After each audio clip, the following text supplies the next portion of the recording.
like I said, this was a much needed kind of just cool down chapter, get everything comfortable and get all the characters just in a nice relaxed spot before we get into anything too crazy again. And even if it looks like one chapter later we're going back to certain crazy things, but like I said, one chapter is enough. We just got to get characters just to let them let them just kind of relax a little bit. Just get a little bit of the stress off, get comfortable. And then, then we go back to crazy intergalactic overlords doing whatever absurd plans that they have going on.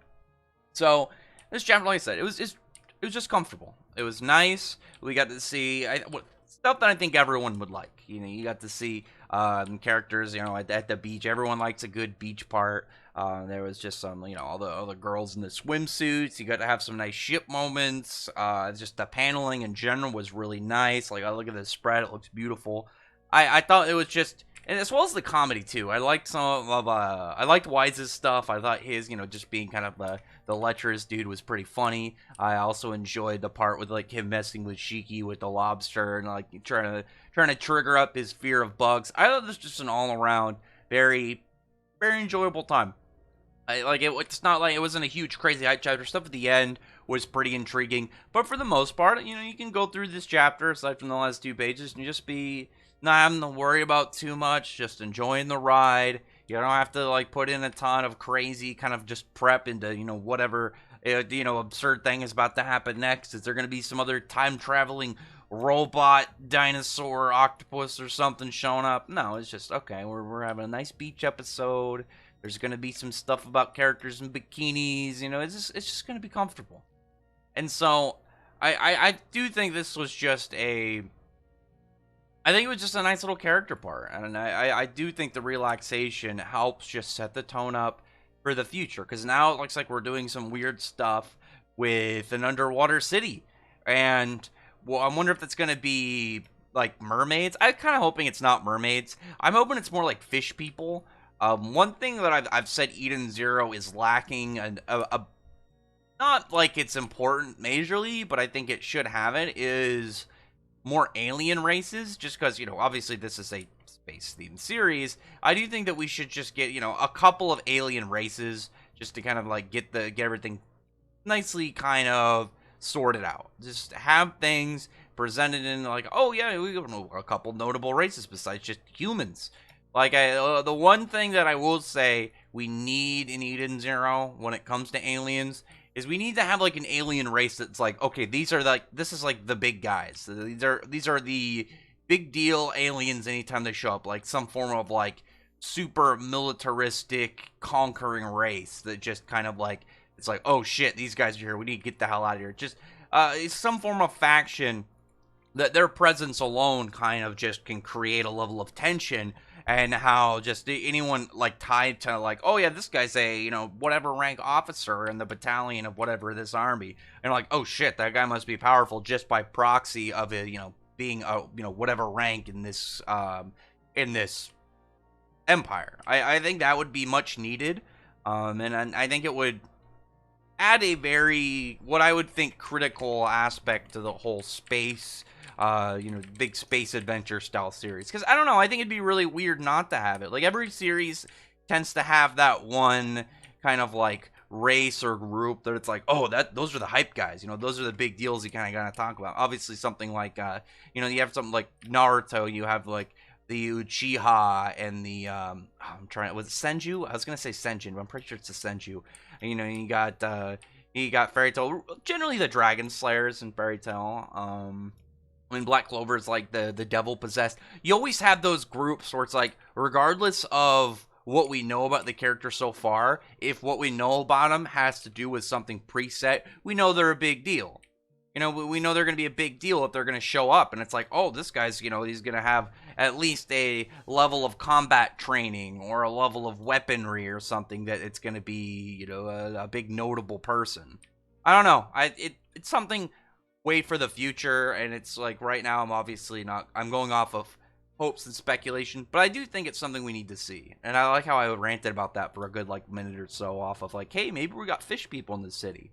But there was obviously the ominous parts in that. Like, you had some, what I would assume is an escape pod crash into the ocean and go down there. It obviously was looking for something. I don't think it was just a coincidence that this escape pod was going towards this planet and then landing closely to this land, this underwater town. I'm guessing that this was like maybe like the guy is from there, or it was like something programmed into his ship. And it's like, okay, get over there, and it ended up taking too long. That actually would be a really hellish way to go. Could you imagine getting an escape pod? You escape some horrible catastrophe, and you're like, oh man, it's just right then you're getting that hand across the forehead, wiping the sweat up. You're like, I can't believe I survived that thing. And then it's like, you can't navigate your escape pod. It's going to a set location, but that set location is going to be like multiple years traveling, and you're pretty much just going to die on the voyage over. That has to be like one of the most like horrible like cop outs of like your life ever. It would just be like a direct F you and like from destiny and fate. That would suck. But besides that, like if we ended up getting something like that, it would just be fortunate for all parties involved. But I am wondering what the story is going to be for this specific character, because I don't think that it's going to be as simple as just like, oh yeah, it's just a ship. There has to be a reason that this character was obviously shot towards this planet, shot in this general direction, aimed for this location that they're going to, kind of have towards the story. Because the whole part at the end, when you have some form of like a hieroglyphic kind of style thing of mother, obviously that means that this place is going to be important. It's going to have some form of clues that lead to, the whatever her location is, the mystery of whatever mother is, and what exactly she will provide, and not just hearsay and rumors. Whatever we end up kind of running into, like I said, is going to be a big reveal in the series. It's not going to be something as simplistic as, oh yeah, these guys are just going to be, oh yeah, they like mother. It's like, no, there's going to be some form of secret there. And plus we know, at least we were hinted at, that the Eden Zero ship is going in the general direction and kind of like navigational coordinates that it went before. So it's got to be something important. It's got to be something that it's going to be a puzzle piece within their journey that will eventually lead them into the grand plan of whatever Hiromishima's got scheming up in his lab. I don't know. As it were, though, we just got to be patient. We do know, luckily, that, the stuff with Poseidon Eros, we know that's coming up. We know the stuff with the Erasion 6 Interstellar and the Erasion 6 Galactica. Those things are really interesting. I can't wait to see how those kind of transpire and those how unfold.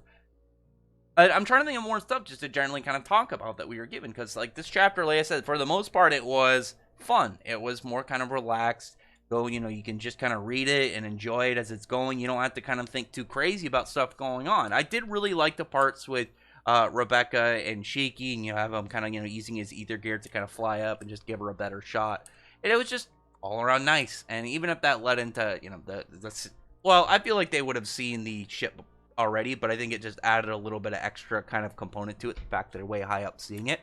But I do think that there's got to be some form of like hint already in this. Like I'm wondering if like the skeleton by itself has some form of clues that people aren't seeing.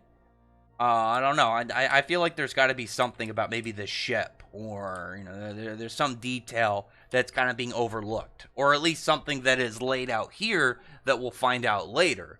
Like maybe this is somebody that was escaping, Poseidon Eros ship or something. Maybe another Erasion 6 is on its way, and we're going to have two Erasion 6 in this arc, and that's going to be one of the reasons. Well, we already know Elsie and Nero, but maybe we could have the other ones kind of like meeting up. Maybe that'll be it. It's like she's meeting up with them because it's like the Erasion 6 Galactica have to be like, yeah, Drac and Joe's down. We need to come together just to kind of talk. Have a discussion. And maybe that'll lead into, like, Shiki becoming one of the Erasion 6 Galactica. I think that'd be really badass.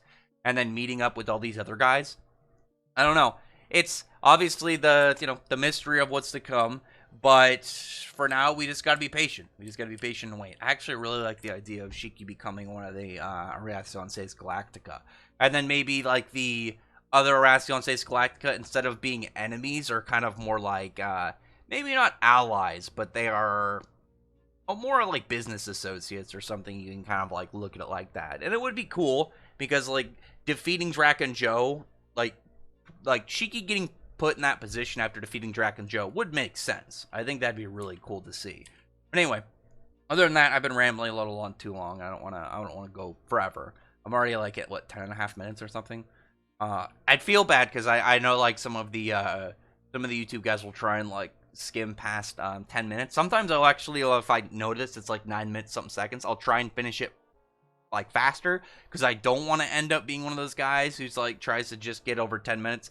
But I think they're lowering it from 10 minutes to like 8 minutes, so I guess I have nothing to really worry about because like an 8-minute video to me is absurdly short because I have this very well built-in ability to talk for long periods of time. But anyway, other than that though, comment below, tell me your thoughts about this. I'm guessing that this is going to be the last kind of like shorter chapter in a while. Generally, I don't have short chapters for stuff that like I talk very regularly about and that's like more focused. Like I think the only series that like I would otherwise have like a shorter chapter for right now, it's like maybe like Undead Unluck. I think that's the only one right now that I would have like a short one. So it's like there's no way I'm gonna have a short chapter review on Fairy Tail, Black Clover, Chainsaw Man, Jujutsu Kaisen. Or maybe Jujutsu Kaisen if it's like a super fast, more like action based chapter, because sometimes those will read super quick. And then maybe Burn the Witch, if Burn the Witch is more of that like older Bleach style where you can read through a chapter in a minute just because some of like the scenes will go by super quick. But anyway, other than that, though, comment below, thumbs up the video from the like button, subscribe button, and check out my other videos. But other than that, I appreciate everybody's already subscribed, and I thank you all for listening. Bye.